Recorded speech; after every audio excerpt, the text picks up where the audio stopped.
there are inherent problems with the model that these assessments are deployed with. So SurePeople has been thinking about ways to democratize access. If your product is not a true need to have, it's very difficult to gain go-to-market traction. To psychometric self-learning across entire organizations, not just leadership or high potential employees.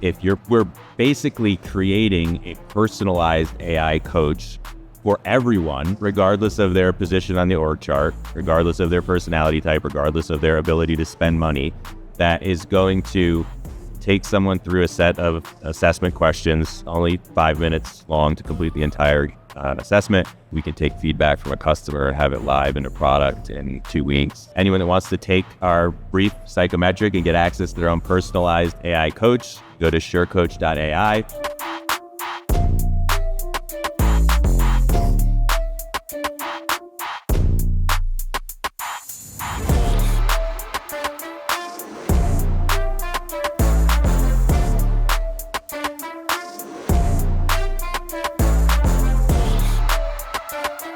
I'm Christy Honeycutt. I'm your host for Inside the C-Suite, where execs get real about leadership, impact, and what truly drives high-stake decisions. I'm really excited to have on the show today Russ Mikowski from SurePeople, who is my new BFF. Nice to meet you officially and to make our relationship known to the public here today. God help us, it's all in Vegas. So Russ, I came across your booth yesterday, and something about it caught my eye. It was really the pretty black and purple colors you had. I'm a girl, I'm gonna say it. But no, it's I love leadership. This show is about leadership. Yep. And that stood out to me in your booth. So I'd love for you just to share with the audience a brief clip of kind of like what that is, what SurePeople is and what you guys do and the why behind it. Yeah, so SurePeople in general is a psychometric assessments company. You think about the traditional psychometrics that are out there. I'm sure many of the listeners have taken DISC, Myers-Briggs, Hogan. They're great. They help you learn more about yourself and those you work closely with, but there are inherent problems with the model that these assessments are deployed with. First of all, they're typically reserved for those at the top of the org chart, right? Usually facilitated in coach-led sessions, and they don't have a lot of long-term ROI because once that process of taking the assessment, usually at an exec offsite, for instance, is complete, the results are metaphorically, sometimes literally stuffed in a desk drawer or in a manila folder, right? So SurePeople has been thinking about ways to democratize access to psychometric self-learning across entire organizations, not just leadership or high potential employees.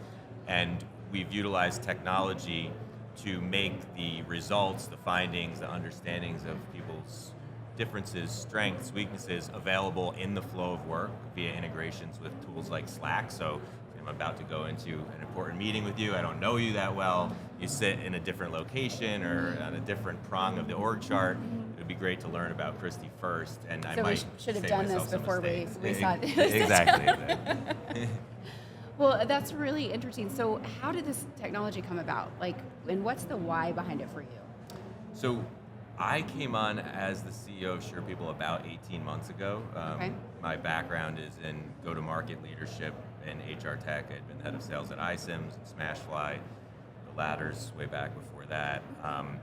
Just small companies. Small companies, You're not not a big as deal small at all. as SurePeople tech. I've never worked for a company with more than like 2,000 people, so I guess I'm like a small company guy.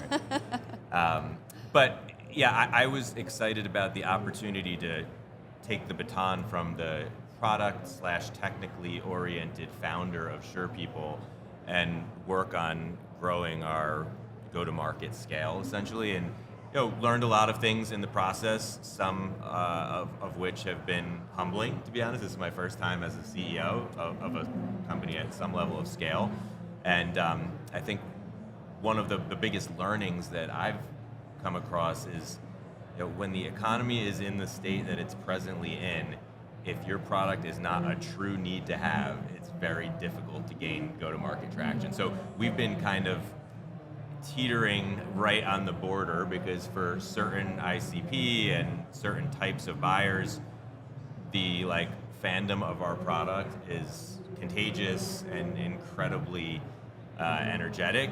And then there are this whole group of companies and personality types who don't really completely see the direct line between improved communication, collaboration, and bottom line, right? Because they probably don't have good communication themselves. It could be the case. I mean, some people are not necessarily open to assessing themselves and improving. Well, there's some shadows there if you assess yourself. No, I am very, very hungry for growth and development, learning and development, and really working on people leaders. I think I shared with you, I have a book on leadership coming out in February. I'm super Can't excited. Wait to read it, actually. It's Do I get a free copy? Yeah, I mean, it's my first one. It's your first time being a CEO. But for me, it all comes down to energy. It all comes down to communication and like taking a deep dive into yourself, because you can't accomplish the things that you have in your career if you probably haven't reflected, and vice versa. So I love that this tech that you have is great. I can see it. And my question to you is like, how do coaches use it? Because I'm a person that's had a personal coach. I've had a business coach. I've had a therapist, right? Like I really invest in myself. So how does it play with different parts of the business? Yeah, so likewise, I've had all of those personal resources as well, and continue to. And when we think about the particular product that we're here promoting at HR Tech, the word coach is a part of the product. It's called SureCoach.ai. Mm-hmm. Anyone who wants to check it out, it's actually free. SureCoach.ai free. SureCoach.ai. And we're basically creating a personalized AI coach for everyone, regardless of their position on the org chart, regardless of their personality type, regardless of their ability to spend money, that is going to take someone through a set of assessment questions, only 5 minutes long to complete the entire assessment, and then it's going to personalize in line with how you like to communicate, what your strengths and weaknesses are, an AI coach that will be able to offer you customized feedback to any kind of development or work-related questions. So very different than going to ChatGPT and getting the same generic responses that everyone else gets when they ask, hey, how do I smooth things over with Christy? We just butted heads in a meeting, right? This tool would actually understand me, and it would know that, hey, I'm very outgoing, but I might have these blind spots, and would give me different advice than it might give you. So whereas executives can typically afford a human coach, reality says that not everyone is going to be able to afford that. So if we think about the concept of democratizing that self-learning and development, that's one of the reasons we're so excited about what we're doing here at SureCoach. So who would it be a good fit for? Because in my brain, and I don't work for you, but in my brain, I'm just like, this is applicable to almost every industry. Yeah, I mean, most of our current customers are in healthcare technology or healthcare services, so big hospital systems, for instance, like Johns Hopkins University Medical Center, Boston Children's Hospital. We have a lot of professional sports organizations where coaching and development is I love it. Obviously a part of their day-to-day. But we're leaning even more into, with our new SureCoach product, retail, frontline, deskless workers, folks who are pretty underserved from a learning and development perspective. And if you think about the issues of churn and identifying the next leaders in those kinds of organizations, I think there's a lot of opportunity for us to make an impact on improving not only the relationships between employees and their managers and their reports, but also helping to fast track the development of individuals who may not have been given that opportunity. I love that. And you're right, there are certain populations that don't get it. Like I remember just if we talk about leadership, first time as a manager, no one ever told me how to be a manager. They just said, oh, you now own this group, go, right? Yeah. So I bumped my head. I learned a lot. I was a really awful manager at times, right? Heart was always in the right place, but it took me learning and growing in myself, having bad leadership and managers going, I don't want to emulate that. I do want to emulate that. And just kind of leaning in. So I love that this tech is for everybody, and it kind of can give them a leg up. And when you said sports teams, that makes so much sense, because it's so much more than just your physicality. It's the mentality. It's your mental. Absolutely. Your mental game is all about your energy and what's going on. So what got you? You're obviously wicked smart. Your background's great. You've got a go-to-market brain. Is there anything else in your toolbox that we don't know? I mean, I'm personally very interested in developing people. That's the part of my job that I've always liked most. Sales just happened to be something that I was good at. So long story, but in a previous life I was a DJ and producer, and it's all coming together for me now. Kind of building the musical journey over the course of the night. And I do see a little bit of a kind of comparable there in terms of helping people build their careers. And Yeah. if I'm ever interviewing for a job, getting asked the question of what are you most proud of, what is your biggest accomplishment, it's probably like the number of people who've worked for me who are now heads of sales, some of whom started as SDRs. Same. So I've been in the talent industry forever, and I took people and did programs like transitioning veterans. I'm like, That's amazing. we're hiring DOD. No one knows how to do this. No one knows how to translate MOS codes. I'm a Marine daughter, so I get it. But I went out and created a program for veterans and taught them how to be recruiters, and then fed our DOD clients with them. And it's just, and now when I look at these baby recruiters that I birthed so many years ago, they're leading big organizations, Yeah. and they're just big bosses, and it's heartwarming. It's so satisfying, honestly. And then, you start to get old like me, and you see that some of the people that you helped on the way up have now created this whole class of people that they've helped on the way up. And right? it's crazy when you start to see them maybe start to surpass you, because Yes. I know my mentors and my former managers, I've surpassed them, and they said it's so humbling to watch what you've done. And I thought, oh my gosh, I wouldn't have never ever been able to even take a step forward without you giving me a chance, without you coaching me and sharing what you knew with me. And even the bad ones, thank you for being bad, because you taught me what wasn't okay and what I won't accept. Yep. Yeah. So right now, I know that you said you've got this in like a bunch of different clients. Is there, you're here at HR Tech, is this y'all's first year here? So I've personally been to HR Tech many times in the past, although not since COVID, actually. It's interesting how the show has kind of changed since the last time I was here, but SurePeople has been represented at HR Tech in the past as well, but SureCoach.ai, again, which is our kind of like offshoot focus, Yeah. is here for the first time. Awesome. And how's it being received so far? Great. I mean, the conversations have been really helpful. We had our CTO and head of product here as well, bringing people who are kind of potential buyers within our ICP aside for some conversations to help inform our future roadmap, because we're here kind of simultaneously looking for customers and funding and a little bit of direction as we try to fine tune and hone in on exactly what we're going to bring to market. The B2C offering that I described previously, that short Psychometric, which gives you the customized AI coach, is available today for free to everyone, but we're really honing in on what that B2B offering is going to look like, and it's going to be focused a lot more on retail and frontline workers than the existing SurePeople offerings. I think it's going to be really interesting, because if you take a look at frontline just out of the gate, the attrition rate is so high. Yep. It's I know I talked to several clients, and it was up to 120% in times, and then you had managers that were also attriting because they didn't have people that could do the work. Yep. And so now they're doing the work, and they're managing, and they're interviewing, they're doing all the things.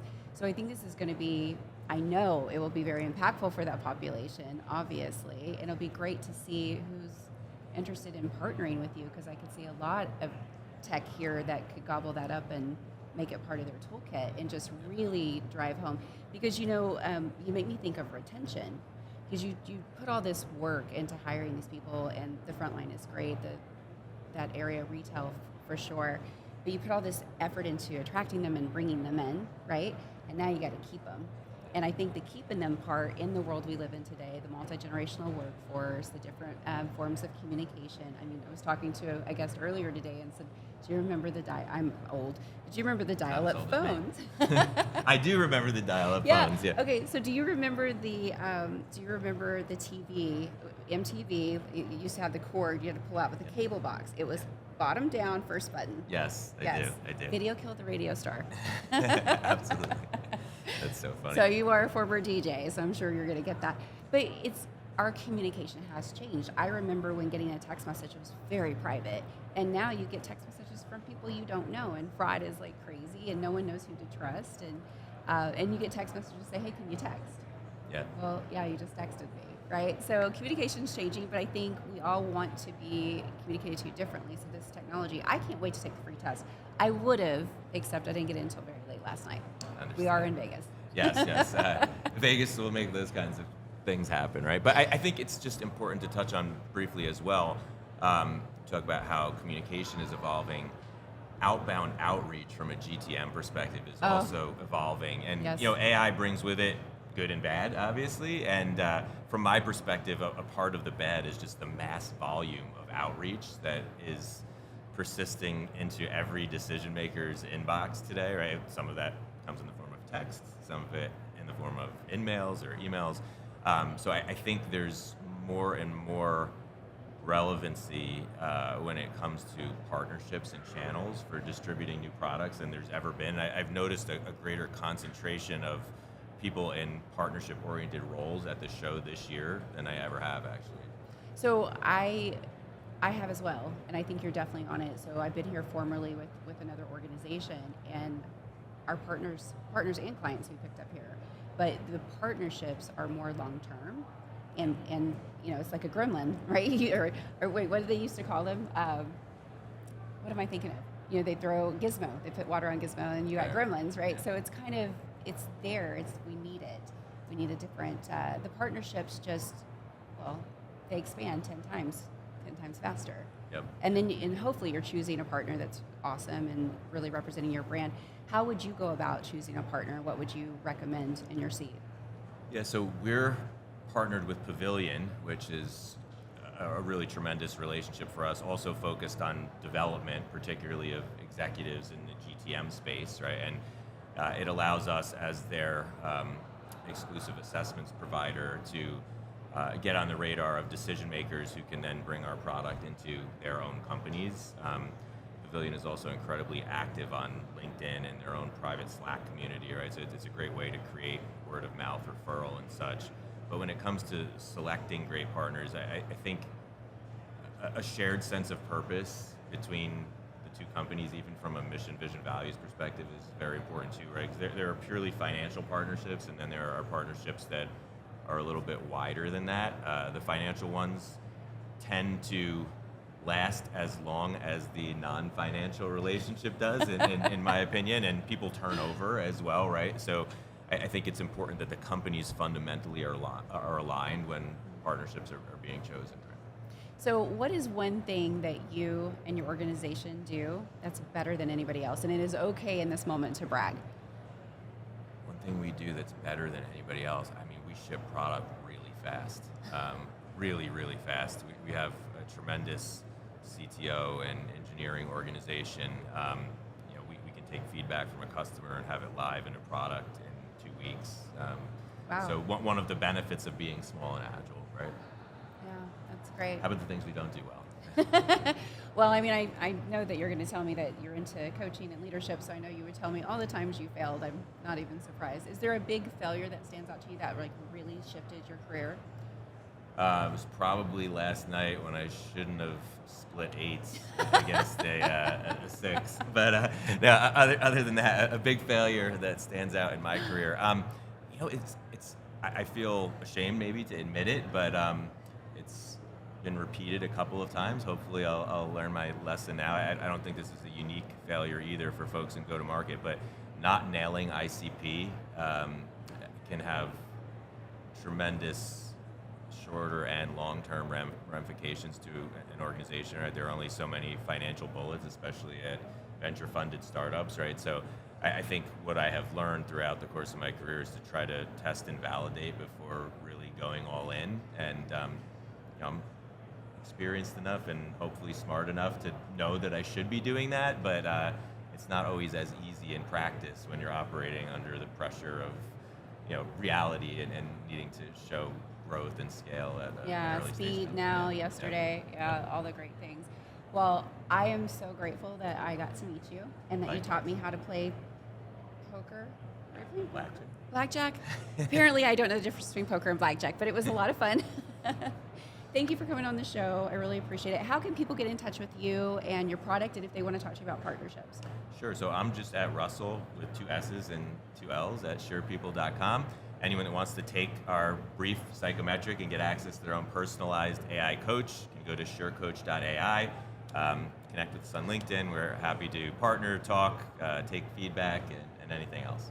Perfect. And guys, go follow them and like and follow Inside the C-Suite, and of course, Work Defined. See you next time. Bye.